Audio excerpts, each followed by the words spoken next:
যুৱ সাংবাদিক সন্থা অসমৰ প্ৰতিষ্ঠা দিৱস পালন। প্ৰান্তিকৰ সম্পাদক প্ৰদীপ বৰুৱাক বিশেষভাৱে সম্বৰ্ধনা। বহুকেইগৰাকী সাংবাদিকলৈ ভিন্ন শিতানত বঁটা প্ৰদান। শনিবাৰে এক গাম্ভীৰ্যপূৰ্ণ পৰিৱেশত যুৱ সাংবাদিক সন্থা অসমৰ ৭ম বাৰ্ষিক প্ৰতিষ্ঠা দিৱস আৰু বিশেষ সম্বৰ্ধনা অনুষ্ঠানৰ আয়োজন কৰা হয়। যুৱ সাংবাদিক সন্থা অসমৰ উদ্যোগত আয়োজিত এই অনুষ্ঠানত ৰাজ্যৰ বহুকেইগৰাকী সাংবাদিকলৈ ভিন্ন শিতানত বঁটা প্ৰদানৰ লগতে সম্বৰ্ধনা জ্ঞাপন কৰা হয়। ইয়াৰোপৰি একেটা অনুষ্ঠানতে অনুষ্ঠিত কৰা হয় সাংগঠনিক সভাৰ জৰিয়তে গঠন কৰা হয় নতুন সন্থাৰ সমিতি। শনিবাৰে অনুষ্ঠিত এই গাম্ভীৰ্যপূৰ্ণ অনুষ্ঠানটিত বহুকেইগৰাকী বৰেণ্য ব্যক্তি উপস্থিত থাকি যুৱ সাংবাদিক সন্থাৰ শলাগ লয়। উক্ত অনুষ্ঠানত উপস্থিত থাকি ডাক্তৰ অঞ্জনজ্যোতি চৌধুৰীয়ে কয় যে সাংবাদিকসকলে এটা জাতি সলাই দিব পাৰে, সমাজ এখনক বাট দেখুৱাব পাৰে।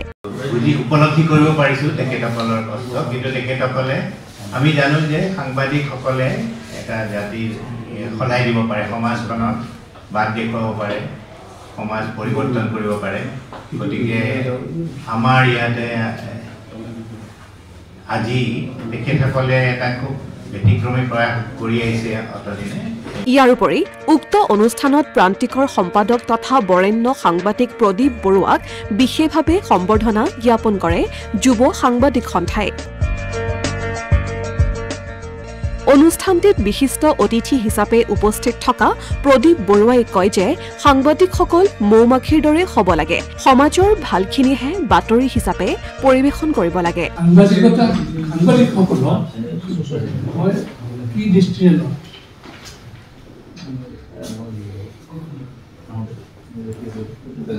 মাখি দুবিধ আছে, এবিধ হেনা মাখি আৰু এবিধ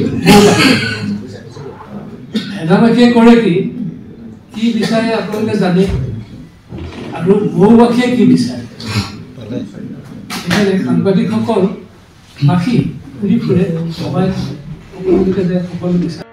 ইফালে উক্ত অনুষ্ঠানত জ্যেষ্ঠ সাংবাদিক গৌতম শৰ্মা, গুৱাহাটী প্ৰেছ ক্লাবৰ সভানেত্ৰী সুস্মিতা গোস্বামী, জ্যেষ্ঠ সাংবাদিক অমল দাস আদিয়ে ভাষণ প্ৰদান কৰাৰ লগতে যুৱ সাংবাদিক সন্থাৰ ৭ম বাৰ্ষিক প্ৰতিষ্ঠা দিৱসৰ শলাগ লয়। লগতে সাংবাদিকসকল উপকৃত হ'ব পৰাকৈ চৰকাৰে কেতবোৰ গঠনমূলক পৰিকাঠামো প্ৰস্তুত কৰাৰ বাবেও তেওঁলোকে অনুৰোধ জনায়। অনুষ্ঠানত জ্যেষ্ঠ সাংবাদিক অমল দাসলৈ আগবঢ়োৱা হয় সংবাদ শিৰোমণি বঁটা। একেদৰে প্ৰতিদিন টাইমৰ দুলীয়াজনৰ সাংবাদিক জিতুল দত্তলৈ বৰ্ষশ্ৰেষ্ঠ গ্ৰাম্য পৰ্যটন সাংবাদিকতা বঁটা আগবঢ়োৱা হয়।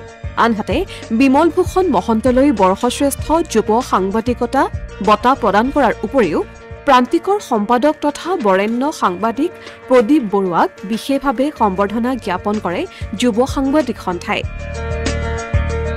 সমান্তৰালকৈ সমাজলৈ ভিন্ন কৰ্মৰাজিৰে অৱদান আগবঢ়াই অহা বহুকেইগৰাকী বিশিষ্ট ব্যক্তিক সন্থাৰ তৰফৰ পৰা সম্বৰ্ধনা জ্ঞাপন কৰা হয়।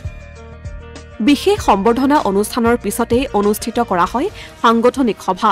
এই সভাতেই নতুন কমিটি গঠন কৰা হয়।